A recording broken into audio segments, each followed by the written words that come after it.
உள்ளத்தோல் அப்படி நேயர்களுக்கு வாழ்த்துக்கள். 50 வருஷமாக அதிமுகவில் இருந்து முக்கிய தலைவராக இருந்த ஒருத்தர் வேறு வழி இல்லாமல் தமிழக வெற்றி கழகத்தில் தன்னை போய் இணைச்சிக்கிட்டு இருக்கிறாரு. அது மனசார போயிருக்காராண்டா இல்லை பெரிய தயக்கத்தோடு தான் போகிறாரு. அப்படி போகிற அவர் கூட போகக்கூடிய காரில் அந்த அதிமுக கொடி கட்டிக்கிட்டு தான் போகிறாரு. சேப்பில் ஜெயலலிதா அவர்கள் படத்தை வச்சுக்கிட்டு தான் போகிறாரு. அவர் எதிர்பார்த்து போகிறாரு விஜய் வீட்டுக்கு, பட்டினப்பாக்கத்தில் உள்ள விஜய் வீட்டுக்கு முதல் நாளே போயிட்டு அவர் அந்த விஜயோட கலந்து பேசி இங்கே வந்தால் எனக்கு என்ன கிடைக்கும், எனக்கு என்ன பொறுப்புங்களாம் தெளிவாக பேசிட்டு வந்த பிறகு தான் என்ன பண்ணுறாரு, மக்கள்கிட்ட ஒரு தெளிவான முடிவு வருது. இவர் திமுக பக்கம் போகல, நிச்சயமாக தாவேகா பக்கம் போகிறாருண்டு. முதல் நாள் எம்எல்ஏ பதவியை ராஜினாமா செஞ்சவர் மறுநாள் தாவேகாவில் இணைய போகிறாரு. இணைய போகிறப்பவே அவர் எதிர்பார்த்த அளவு அங்கே வரவேற்பு இல்லை. இவர் எதிர்பார்த்தாரு அந்த வாசல் வர விஜய் நம்மளை கட்டி தழுவி ஆரத்தழுவி வரவேற்பார்னு சொல்லி. ஆனால் விஜய் அங்கே ராஜா மாதிரி அவர் இடத்துல உட்காந்துக்கிட்டாரு. புஷி ஆனந்த் தான் கூட்டிகிட்டு போனோன்னு இவரு கொஞ்சம் புஷ்ஷுன்னு போயிடுச்சு. ஆகா நம்ம எதிர்பார்ப்பு குறைஞ்சிருச்சுங்கிற ஒரு தயக்கத்தோடு தான் உள்ளே போயிருக்காரு. உள்ளே போன பிறகு அவரை வரவேற்று அந்த சால்வை போடுறாங்க. இவரும் விஜய்க்கு சால்வை போடுறாரு. போட்ட பிறகு விஜய் அவர்கள் அந்த சிகப்பு மஞ்சள் அந்த சால்வையை செங்கோட்டையின் கழுத்தில் போடுறப்பவே செங்கோட்டையின் உடல் மொழி மாறுது, முகம் மாறுது. 50 வருடங்களா மூவண்ண கருப்பு வெள்ளை சிகப்பு சால்வையை போட்ட தோளில் இப்படி ஒரு துண்டாண்டு அவர் மனசுக்குள்ள அவரை உறுத்துறதை கண்ணாரும் கவனிக்க முடிஞ்சிச்சு. அப்படிப்பட்ட சூழ்நிலையில் வெறும் நாடக சிரிச்சுக்கிட்டு ஃபோட்டோவுக்கு போஸ் கொடுக்குறாரு, கட்சியில் இணைகிறாரு. அப்படி இணைந்து அந்த இணைப்பு விழாவில் தான் அந்த தமிழக வெற்றி கழகம் அவருக்கு 2 பொறுப்புகளை கொடுக்குது. ஒன்று கழக உயர்மட்ட மாநில நிர்வாக குழுவின் தலைமை ஒருங்கிணைப்பாளர்னு ஒரு பொறுப்பும், ஈரோடு கோயம்புத்தூர் திருப்பூர் நீலகிரி இந்த 4 மாவட்டங்களுக்கு அமைப்பு செயலாளருங்கிற 2 பொறுப்பை கொடுக்குறாங்க. அப்படி கொடுக்குறத வாங்கிக்கிட்டு என்ன பண்ணுறாரு, ப்ரெஸ்ஸுக்கு வர்றாரு. ப்ரெஸ் மீட்டுக்கு ப்ரெஸ்ஸுக்கு வர்றப்போ அவர் என்ன எதிர்பார்த்து வர்றாரு, நம்ம உட்காருவோம், நம்மளுக்கு பக்கத்தில் விஜய் உட்காருவார், நிறையா விவரங்களை பேசுகிறான்னு வர்றாரு. ஆனால் விஜய் அவர் பாட்டுக்கு போயிட்டாரு. இதை பெரிய ஏமாற்றமாக எடுத்துக்கிட்டாரு இந்த செங்கோட்டையன். உதாரணமாக அன்னூர் ராஜா அதிமுகவில் திமுகவில் போய் சேர்றப்ப அவரை வரவேற்ற ஸ்டாலின் அவர்கள் ப்ரெஸ் மீட்டில் அன்னூர் ராஜா கூட இருந்தார். ஆனால் இங்கே பார்த்தா செங்கோட்டையனை மட்டும் விட்டுட்டு அவர் கூட புஷி ஆனந்தையும் ஆதவர்ஜுனாவையும் விட்டுட்டு போயிட்ட பிறகு அதுவே அவருக்கு ஒரு சங்கட்டமாக இருக்குது.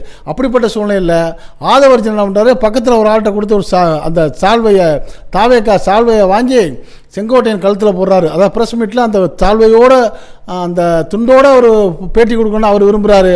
ஆனால் என்ன பண்ணுறாரு, செங்கோட்டையனுக்கு அது பிடிக்கல. உடனே அந்த துண்டை கழட்டி இது வேணாம் நக்கல் பண்ணிடுவாங்கன்னு சொல்லி கொடுக்குறாரு. அதுவே நம்மளுக்கு வெளியில் ஒளிபரப்பிட்டாங்க டிவி. ஆனால் இன்னும் பேட்டி ஆரம்பிக்கலை, அதுக்கு முன்னாடி நடந்த நிகழ்ச்சி. அப்போ அவருக்கு அந்த கலர் மாறி துண்டு போடுறதை அவர் விரும்பலை. அப்போ சில நிருபர்கள் கேட்குறாங்க, நீங்கள் என்ன சேப்பில் அம்மா படத்தை வச்சுருக்கீங்க, வைக்காமல் நாங்கள் என்ன பண்ணுறோம், எனக்கு பிடித்த தலைவர்கள் நான் வச்சுக்கலாம்ல, என் காரில் கூட என்ன கொடி கட்டி இருக்கு பாருங்கள் அப்படிங்கிறாரு. ஆக நான் அதிமுக காரன் தான், நான் உடனே என்னுடைய அடையாளத்தை மாற்றினா என்னை விமர்சனம் பண்ணுவாங்களே அப்படிங்கிற ஒரு உணர்வு அவர்கிட்ட இருக்குது. அது மட்டும் இல்லாமல் தன்னோட இருந்த அதிமுக தொண்டர்கள் நம்ம மேலே கோவப்பட்டுருவாங்க. எடப்பாடி பழனிசாமி சொன்னார் பற்றியலா, அதிமுக மேலே விசுவாசம் இல்லாதவன் செங்கோட்டையன் அவர் பரப்பின செய்தி உண்மையாயிரும் அப்படிங்கிறத ஏற்றுக்காத செங்கோட்டையன் நான் அதிமுகவில் உணர்வோடு இருந்து வந்தாங்கிற மாதிரி தன்னை காட்டிக்கிறதுக்காக அந்த முயற்சி பண்ணார். இப்படிலாம் பண்ணக்கூடிய இந்த செங்கோட்டையன் எதிர்பார்த்த மாதிரி உள்ளே இல்லை அப்படிங்கிறத அவர் முகமும் உடல் மொழியும் காமிச்சதுனால வரக்கூடிய 2026 தேர்தலில் செங்கோட்டையனை தொடர்ந்து பலரும் உள்ளே வருவாங்களா அல்லது இவரே வழியில் பிரேக் அடித்து போயிடுவாராங்கிற மாதிரி பலரும் கேள்வி கேட்கக்கூடிய சூழ்நிலையில் அதற்கெல்லாம் வாய்ப்பு கிடையாது.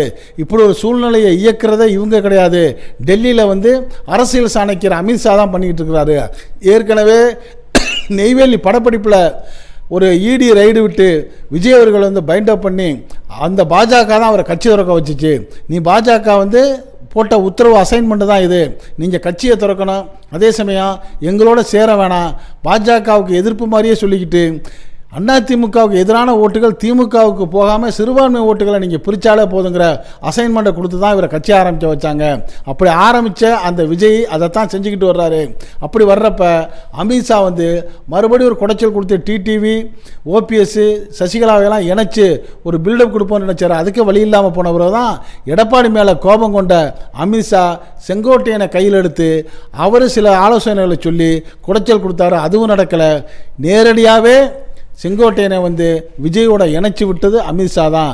அப்போ என்ன நடந்தாலும் என்ன செய்தாலும் இனிமேல் டெல்லி தலைமை பாஜக அமித்ஷா சொல்லக்கூடியதான் விஜயும் செய்ய முடியும், செங்கோட்டையனும் செய்ய முடியும். அப்படி போகிறப்ப இயற்கையாகவே 2026 இவங்க பீஸ் வாங்குறதுக்கான வாய்ப்பு இருக்குது. இப்போ கண்டிப்பாக 2024 4 முனை போட்டிங்கிறது முடிவாயிருச்சு. ஆனால் அதே சமயம் அதிமுகவில் இருக்கக்கூடிய எடப்பாடி அவர்களுக்கு ஒரு கலக்கம் என்னென்னா, நம்ம வந்து நிச்சயமாக முதலமைச்சர் ஆக மாட்டோங்கிறது தெரியும், எதிர்க்கட்சி தலைவராச்சும் ஆயிடுவோம்னு நினச்சோம், அதற்கும் வெட்டு வச்சுருவாங்க போல இருக்குது. அந்த எண்ணிக்கை குறைஞ்சா ஒருவேளை நம்மளுடைய பொதுச்செயலாளர் பதவிக்கு ஆபத்து வந்துடுமோங்கிற கலக்கத்திலேயே எடப்பாடி பழனிசாமி அவர்கள் இருக்கிறாங்கிற ஒரு குழப்பமான சூழ்நிலை அந்த பக்கம் வர்றப்ப திராவிட முன்னேற்ற கழக தலைவர் ஸ்டாலின் அவர்கள் வந்து கொஞ்சம் தைரியமாகவே இருக்கார். காரணம் வந்து வரக்கூடிய 2026 தேர்தல் 4 முனை போட்டி. ஒன்று திமுக ப்ளஸ் கூட்டணி, இரண்டாவது வந்து பாஜக அதிமுக கூட்டணி, மூன்றாவது அணி வந்து விஜய் அவர்கள் அவரோட வந்த இந்த செங்கோட்டையன் டிடிவி ஓபிஎஸ் போன்றவங்களாம் சேர்ந்து ஒரு அணியாக வர வாய்ப்பு இருக்குது. நாலாவது அணி நான் எப்போவுமே தனி அணின்னு சொல்லிக்கிட்டு இருக்கக்கூடிய நாம் தமிழர் கட்சியுடைய சீமானவருடைய 4வது அணியாக இருக்கிறப்ப 1வது அணியாக இருக்கிற திமுக வந்து இலக்கு 200 பிடிச்சிருங்கிற ஒரு தைரியத்தில் இருக்காங்க. அப்படித்தான் பலரும் கருத்து தெரிவிக்கிறாங்க. இது பற்றிய உங்களுடைய கருத்துக்களை நீங்கள் இந்த உள்ளத்தோடு கமெண்ட் பாக்ஸில் கமெண்ட்ஸ் பண்ணுங்கள். இந்த செய்தி பிடிச்சிருந்தா இதுக்கு ஒரு லைக் கொடுங்க.